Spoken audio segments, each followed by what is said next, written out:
Le nain de Jardin entre dans son ère du second degré. Die Ideen für neue Zwerge sind gar kein Problem. Weil wir haben einen so großen Fundus, wir haben ja eine Sammlung, wo wir auch sehr viele Ideen bekommen. Aber auch andererseits, wir gehen jeden Tag mit offenen Augen durch die Welt. Und der Zwerg ist ja ein Allerweltsthema. Wir machen in der Regel erst eine Zeichnung. Meine Frau macht eine Zeichnung, einen Entwurf, eine Skizze und dann mache ich danach das plastische Modell. Hier haben wir nun eine Serie gemacht, das ist schon jetzt wieder eine neuere Entwicklung, wo wir an sich von vorne zeigen, ist ein ganz traditioneller Gartenzwerg. Es war einmal, er liest also ein Märchenbuch, aber in Wirklichkeit hat er einen Playboy. Das ist hier also der berühmte Nachbarsopfer. Und im Betrieb haben wir speziell jemand, der ihn natürlich umbringen muss. Das ist ja auch, er kommt ja raus und ist hier geschlossen.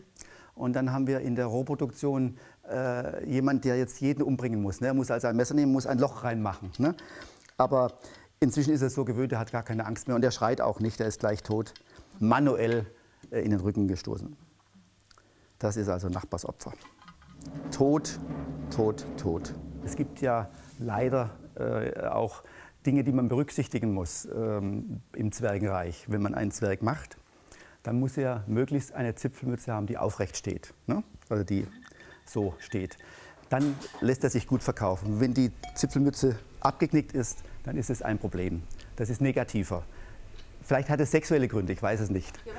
Aber es ist erwiesen. Also der Zwerg muss einfach eine aufrechte Zipfelmütze haben. Dann lässt er sich am besten verkaufen.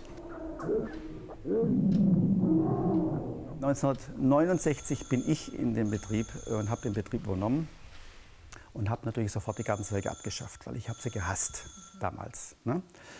Sie können sich vorstellen, wenn Sie ein Mädchen kennengelernt haben und haben dem gesagt, dass der Vater Gartenzwerge herstellt, da war das Mädchen weg, weil das war was ganz Schlimmes. Ne? Das war das Schlimmste, was man sich überhaupt vorstellen konnte. Folglich habe ich versucht, was Besseres zu machen, ne, als Gartenzwerge. Wir haben auch dann sehr viel Nippes gesammelt, meine Frau und ich, also Kitschfiguren. Nicht nur von unserem Betrieb, alle möglichen Betriebe, also eine sehr, sehr große. Und da haben wir uns mit dem Phänomen Kitsch beschäftigt, ganz intensiv, also fast wissenschaftlich. Und haben dann gesagt, dann müssen wir ja auch was zum Thema Gartenzwerg machen. Man kann nicht über Kitsch sprechen und kein Gartenzwerg. Le nain de Jardin est d'origine allemande. Le kitsch est d'origine allemande. Le kitsch, c'est produire en masse des biens qui avaient la caractéristique d'être uniques. 1000 gravures reproduites ne valent pas un tableau. 1000 nains sortis d'un moule ne valent pas une statue. Le kitsch, c'est ce mensonge qui veut faire croire que chaque objet a une valeur alors qu'il n'est plus unique. Le kitsch n'est donc pas une catégorie esthétique, c'est un mode de comportement. Le nain est kitsch parce qu'il est reproduit à l'infini. Wenn man ein Gartenzwerg im Garten stehen hat, zeigen kann, ich bin tolerant. Ne? Ich bin an sich, ich stehe über den Dingen. Ich weiß, dass es Kitsch ist, aber ich freue mich trotzdem dran. Ich gebe zu, dass ich Kitschliebhaber bin. Alles, was industriell gemacht wird, ist in dem Bereich sowieso Kitsch, ist klar. Aber es ist eine liebenswerte Form des Kitsches. Es ist nicht so manipuliert wie vieles andere.